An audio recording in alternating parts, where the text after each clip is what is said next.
Hello বন্ধুরা, আমি পিনাকি। তোমরা দেখছো পিনাকি মাঝি ব্লগস। আশা করি তোমরা সবাই ভালো আছো, সুস্থ আছো। এখন একটা নতুন ভিডিও নিয়ে চলে এসেছি। এই ভিডিওতে কথা বলবো মানে আমাদের ছোটোবেলার ইমোশন বলতে পারো, বা সারা বিশ্ব জুড়ে যাদেরকে নিয়ে আমরা সবাই ইমোশনে খুব অ্যাটাচ, অ্যাভেঞ্জার্স।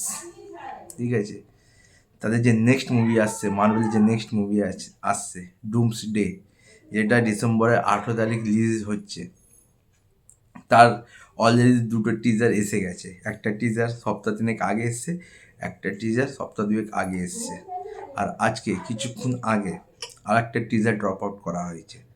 তো অ্যাভেঞ্জার্স ডুমস ডে নিয়ে আমার চ্যানেলে এটা ফার্স্ট ভিডিও। চ্যানেলটা সাবস্ক্রাইব করে দাও, ভিডিও ভালো লাইক করে, কমেন্ট করে, শেয়ার করো। প্রথমে আসছি 3 সপ্তাহ আগে যে টিজারটা ড্রপ আউট করা হয়েছিল। সেখানে আমরা কি দেখছি? সেখানে আমরা দেখছি স্টিভ রজার্স মানে ক্যাপ্টেন আমেরিকা, সে রিটার্ন করছে ডোমস ডেতে।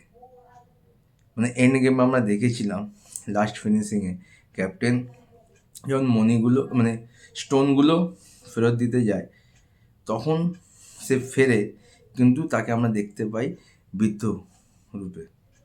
তারপর আমরা ভেবেছিলাম আর হয়তো ক্যাপ্টেন আমেরিকাকে অ্যাভেঞ্জার্সের কোনো পার্টে দেখতে পাবো না, কিন্তু ডুমসডেতে ক্যাপ্টেন আমেরিকা বা স্টিভ রয়ার্সকে যেভাবে এন্ট্রি দিল, সে যখন এসে বাইকটা স্ট্যান্ড করে নামছে,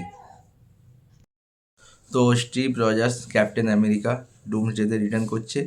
তার দিন দশেক পরে আরেকটা টিজার ড্রপ আউট করা হয়েছে, যেখানে আমরা থরকে দেখতে পাচ্ছি। মানে ডুমসডেতে আমরা থরকেও দেখতে পাবো, কিন্তু দুটো টিজারের ক্ষেত্রে ক্যাপ্টেন আমেরিকার কোলে একটা ছোটো বেবিকে আমরা দেখতে পেয়েছি, আর থরের যে টিজার ছিল সেখানে আমরা থরের মেয়েকে দেখতে পেয়েছি। এবার থরের মেয়ে কোথা দিয়ে এলো সেটা জানতে গেলে তোমাদেরকে থরের লাভ অ্যান্ড থান্ডার যে ওয়ার যে লাস্ট পার্ট এসেছিলো সেটা দেখতে হবে, তারপরে তুমি জানতে পারবে। আর আজকে কিছুক্ষণ আগে যে থার্ড টিজারটা ড্রপ আউট করেছে ভাই, সেটা সাংঘাতিক। সেখানে আমরা ওগান্ডার সুপার হিরোদেরকে দেখতে পাচ্ছি এবং ফ্যান্টাস্টিক ফোরের সুপার হিরোদেরকে দেখতে পাচ্ছি। মানে ব্ল্যাক প্যান্থারের সুপার হিরো এবং ফ্যান্টাস্টিক ফোরের সুপার হিরো সবাইকে আমরা অ্যাভেঞ্জার্স ডুমস থেকে দেখতে পাবো। এরা সবাই মিলে কিভাবে ডক্টর ডুমের এগেনস্টে লড়াই করে বা যুদ্ধ করে সেটাই দেখা। ভাই অ্যাভেঞ্জার্স ডুমস ডে নিয়ে আমরা খুব খুব খুব এক্সাইটেড, মূলত যারা অ্যাভেঞ্জার্স ফ্যান্স বা মার্বেল ফ্যান্স। তো তোমরা যে তিনটে টিজার দেখেছো, সেটা ক্যাপ্টেন আমেরিকা রিটার্ন বলো, থরের রিটার্ন বলো, এবং এখন ফ্যান্টাস্টিক ফোরের যে রিটার্ন, তোমাদের সব থেকে ভালো কোন টিজারটা লেগেছে আমার কমেন্ট করে জানাতে পারো। এবং অবশ্যই আমার তো প্রতিটা টিজার সাংঘাতিক দুর্দান্ত লেগেছে। আপাতত ভিডিও এটুকুই, দেখা যাচ্ছে নতুন ভিডিও নিতে। টাটা।